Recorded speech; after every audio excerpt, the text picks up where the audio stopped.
Good morning, student. I welcome you all in English session. Today we are going to learn debate writing. It includes in our writing skills. It is long composition part 2 and word limits is 150 to 200 words. Let's learn that what the debate is. As one pic is shown on the screen, जो कि debate करते हुए हमें दिखाई दे रहा है, right. So debate is a contest between two speakers. Debate two speakers के बीच में एक कॉन्टेस्ट होता है और टू ग्रुप्स ऑफ स्पीकर्स और टू ग्रुप्स ऑफ स्पीकर्स भी इसमें हो सकते हैं to show their skills and abilities in an argument over a topic. और ये चीज़ शो करता है, डिबेट शो करता है कि पर्सन में कितना स्किल है या कितना एबिलिटी है आर्ग्यूमेंट करने के लिए किसी गिवन टॉपिक पर. Okay, so it is the meaning of debate. Now let's learn that marking scheme. If we are attempting such type of question in our examination, so its weightage is 10 mark. Now that 10 mark is bifurcated into 3 categories, that is format, content and expression. Your format will carry 1 mark. आपका format 1 mark का होगा. In that you will just keep the thing in your mind that it includes the topic, salutation, greeting and at the end the word thank you. आपको अगर 1 mark full on gain करना है then आपको debate का starting बिल्कुल systematic way में करना है, ग्रीटिंग करना है, टॉपिक अनाउंसमेंट करना है, सैल्यूटेशन. और जब आप पूरा डिबेट आप कंप्लीट कर लेते हैं, वर्ड लिमिट्स कंप्लीट कर लेते हैं, कंक्लूजन कर लेते हैं, after that in the ending आपको थैंक यू वर्ड लिखना है. तो स्टार्टिंग एंड एंडिंग अगर आपने ओके किया है, फाइन किया है, then you will get full mark. Second is content. It will carry 4 marks. अब कंटेंट में आपको compare, contrast, sum up and conclusion, इन चीज़ों को माइंड में रख के अपने थॉट्स नरेट करना होंगे. Okay, so it will be of 4 marks. And the third point is expression. It will carry 5 marks. And for gaining full on क्या चीज़ें हम ध्यान में रखें, that is grammatical accuracy, spelling and our ideas must be relevant to the given topic. अगर हमने grammatical error नहीं किया है, स्पेलिंग एरर नहीं किया है और हमने जो भी थॉट्स नरेट किए हैं that is relevant of our topic, so we can get full on marks in this. So it is all about our 10 marks bifurcation. Now structure of the debate. Structure में अगर आपने इसका previous video देखा है that is related to speech, तो आपको helpful होगा वो वीडियो यहाँ पर भी. स्टार्टिंग में आपको ग्रीटिंग करना है, अपना टॉपिक अनाउंस करना है and rhetorical question would also be there. अभी रिटोरिकल क्वेश्चन क्या होता है, इट मीन्स आप क्वेश्चन तो करते हैं लेकिन आपकी जो ऑडियंस है उसका रिस्पॉन्स नहीं देती. ओके, लेकिन आपको क्वेश्चन करना है. Next is main body. अब मेन बॉडी में क्या होगा, ये सेकंड पैराग्राफ आपका रहेगा. बॉडी वर्ड डबल लिखा है यहाँ, so just ignore it.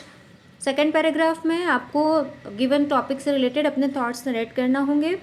Then sum up and last is conclusion. Sum up में आप अपने, अगर आपके पास कोई सजेशंस हैं देन आप वहाँ पे नेक्स्ट पैराग्राफ जो रहेगा हमारा सम अप वाला, उसमें आप अपने सजेशंस इंक्लूड कर सकते हैं. And the last point is conclusion. अब आपने पूरा अपने जितने भी थॉट्स थे वो सारे नरेट कर दिए, सारे लिख दिए, right.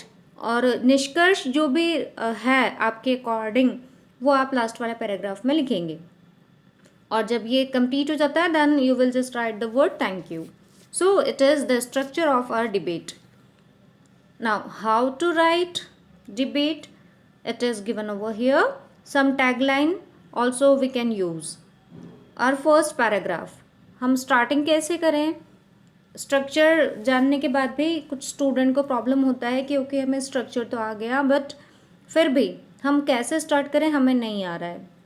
So for that some lines are here which will helpful for you.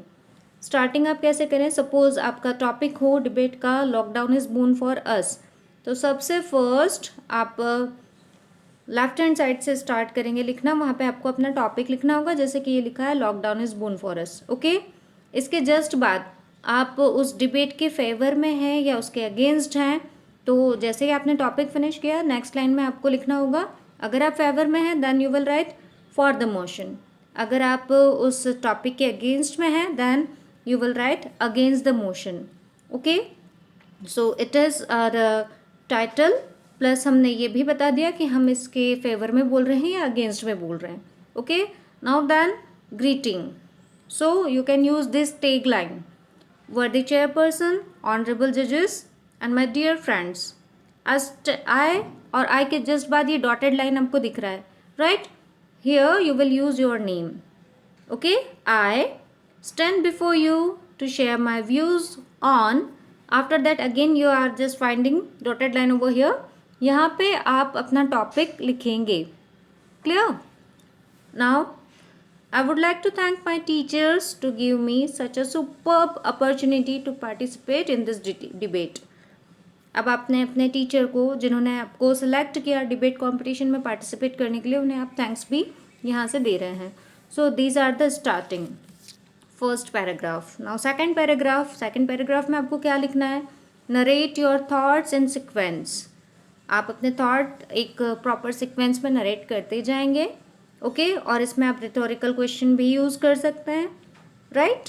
Rhetorical question means अगर आपने टॉपिक स्टार्ट कर दिया है और आपके माइंड में कुछ ऐसा आ रहा है कि पावरफुल लाइन है जिसे मैं पंच लाइन के जैसा अपने डिबेट में यूज़ कर सकता हूँ, then you can use over here.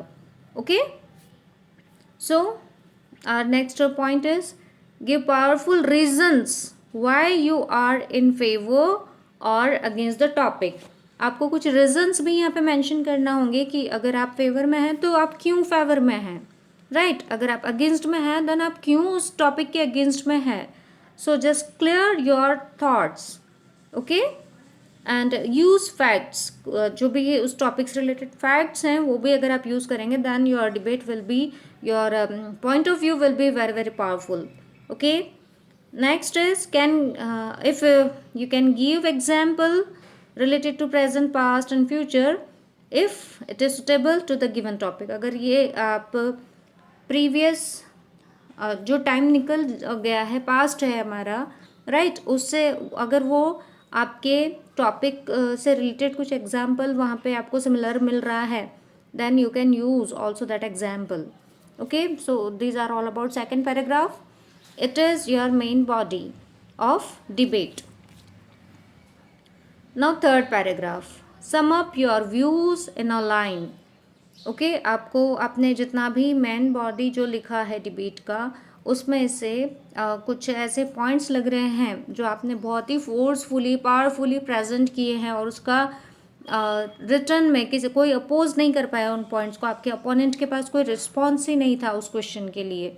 Okay, सो उस पॉइंट से रिलेटेड आपके पास अगर कुछ सजेशन है then in this paragraph you can write your suggestion. Okay, और सजेशन नहीं है तो आप ऐसा भी लिख सकते हैं, constructive step should be taken.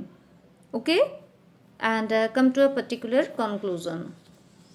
अब कंक्लूजन वाले पॉइंट पर आ गए हम, मीन्स अपना लास्ट पैराग्राफ है ये.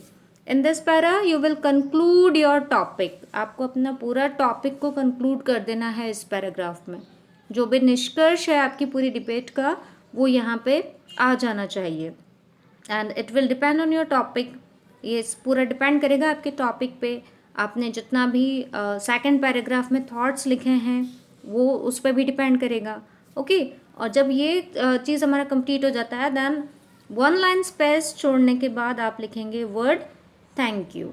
Okay, so this 4 paragraphs, some tips and tricks are here which will be very very useful to you while writing debate. अगर आपको थोड़ा सा भी प्रॉब्लम आ रहा है तो आप कमेंट बॉक्स में जाकर पूछ सकते हैं. Okay, I hope you understand that what the topic we have discussed today. Thanks for watching the video.